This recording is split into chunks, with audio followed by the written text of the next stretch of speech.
O que todo mundo quer? Hoje vamos estudar o capítulo 9 da terceira parte do livro Como Fazer Amigos e Influenciar Pessoas, de Dale Carnegie. Nessa terceira parte, o autor nos apresenta 12 princípios de como fazer as pessoas pensarem como você. Obrigada a você que está aqui participando desse nosso encontro. Juntos aprendemos mais. Se estiver gostando das mensagens deste livro maravilhoso, compartilhe com seus amigos queridos. Assim vamos aumentar nossa comunidade de estudo. O capítulo tem como título O que todo mundo quer. E o autor começa respondendo com veemência: todo ser humano quer ser compreendido. Essa é uma necessidade universal. Não importa a idade, a profissão, o temperamento ou a história de vida. No fundo, todos nós queremos ser ouvidos, respeitados e entendidos. Segundo o autor, se quisermos lidar melhor com as pessoas, evitar conflitos e conquistar boa vontade, precisamos aprender a demonstrar compaixão e compreensão diante das ideias, dos sentimentos e dos desejos dos outros. E ele apresenta uma frase que, segundo ele, tem quase um efeito mágico nas relações humanas. Eu não condeno você por se sentir assim. No seu lugar, eu certamente me sentiria do mesmo jeito. Essa frase é muito poderosa. Por quê? Porque ela não agride, não humilha, não acusa, não aumenta a tensão. Ao contrário, ela acolhe.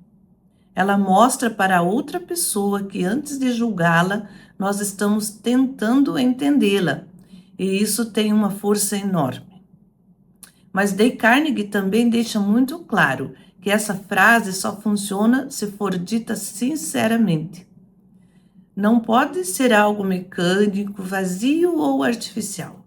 Ela só tem valor quando nasce de uma atitude verdadeira de empatia. Porque se estivéssemos realmente vivendo a situação do outro, talvez também sentiríamos o mesmo. E esse é um ponto muito importante neste capítulo.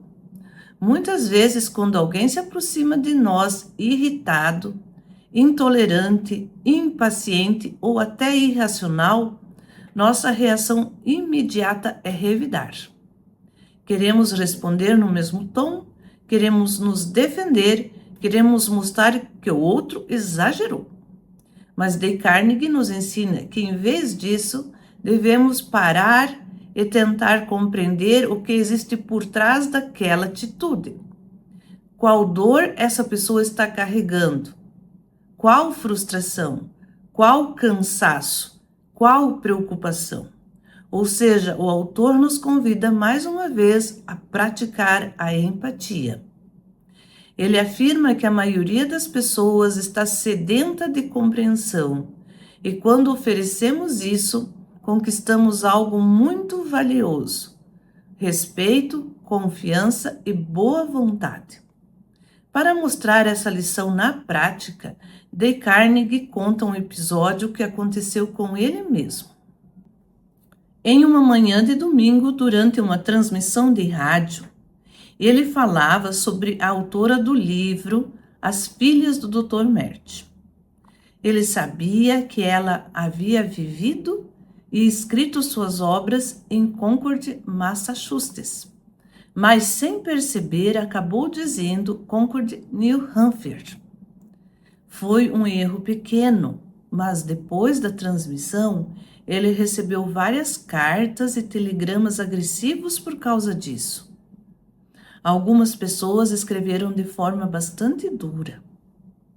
Uma dessas cartas foi especialmente ofensiva. No primeiro momento, Dale Carnegie ficou irritado e sentiu vontade de responder no mesmo tom. E isso é algo muito natural. Quando somos criticados de maneira dura, nosso impulso natural é querer revidar. Mas, em vez de agir por impulso, ele parou e refletiu. Decidiu colocar em prática exatamente o que estava ensinando. Pensou que talvez aquela mulher tivesse ficado indignada com o erro e escrito daquela forma por impulso, sem pensar muito. Então, em vez de responder com agressividade, escolheu responder com compreensão. Na semana seguinte, ele telefonou para ela. A mulher ficou surpresa com a ligação. De Carnegie se apresentou, agradeceu pela correção e disse que, graças à carta dela, teve a oportunidade de pedir desculpas aos ouvintes pelo erro cometido. O resultado foi impressionante. A mulher, que antes havia sido agressiva, mudou completamente de atitude. Pediu desculpas pelo tom da carta e, no fim da conversa, disse que gostaria de conhecê-lo pessoalmente, porque aquela reação mostrou que ele era uma boa pessoa. Esse exemplo traz uma lição muito prática para a nossa vida. Quando respondemos com empatia, muitas vezes desarmamos a agressividade do outro. Isso não significa aceitar tudo calado. Também não significa concordar com qualquer atitude errada. Significa apenas escolher uma resposta mais sábia. Às vezes, uma palavra de compreensão vale mais do que uma longa discussão. Às vezes, uma atitude calma transforma completamente o rumo de uma conversa. No final do capítulo, de Carnegie cita Arthur Gates, que afirma que o ser humano anseia por compaixão. Ele explica que as crianças mostram os seus machucados para receber atenção e cuidado.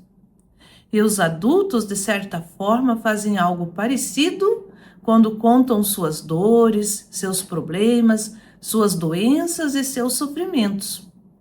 Isso mostra que, em maior ou menor grau, todos nós carregamos esse desejo de ser vistos, ouvidos e compreendidos.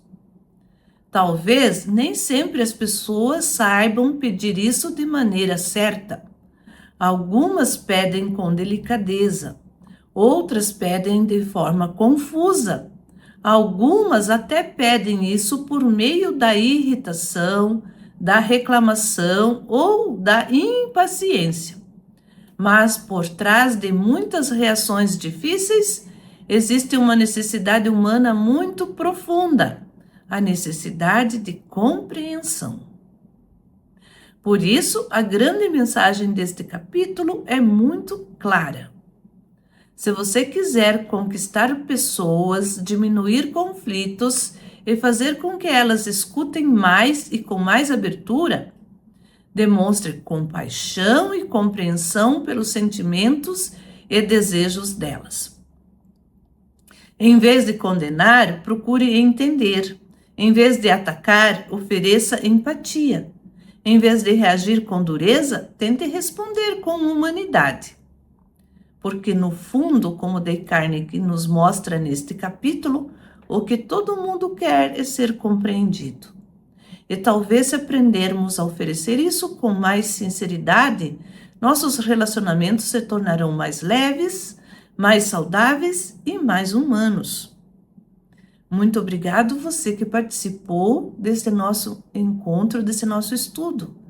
Sou muito grata por você ter participado comigo. Espero você no nosso próximo encontro. Um grande abraço.